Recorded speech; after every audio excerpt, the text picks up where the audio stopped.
మొన్న చంద్రబాబు నాయుడు గారు అడుగుతున్నారు, ఎవడు చెప్పాడు మీకు ఇందులో ఇది లేదని, ఇది కొవ్వు, పంది కొవ్వు, గొడ్డు కొవ్వు ఇవి లేవని ఎవరు చెప్పారు మీకు అని ఒక మీ విలేకరు మీదే ఆయన కొంచెం రైజ్ అయ్యి మాట్లాడారు. ఎవరు చెప్పారు, ఎక్కడ చెప్పారు, నీకు కళ వచ్చిందా అని అన్నారు కాదు.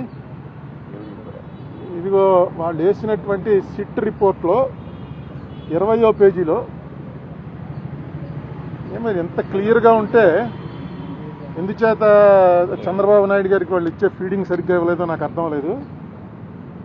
20వ పేజీలో ఒక చిన్న లైన్ ఏంటంటే, the absence of cholesterol in the samples also suggests that the chances for presence of tallow, lard and fish oil are very low.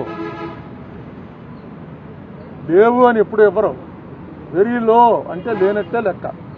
In the absence of cholesterol in the ghee samples అని క్లియర్గా వాళ్ళు వేసిందే. ఆ SIT ఆయన వేసిందే, supreme court దాంట్లో వాళ్ళు క్లియర్గా ఇచ్చారు. అది వీళ్ళు రిలీఫ్ కింద ఫీల్ అవుతున్నారు.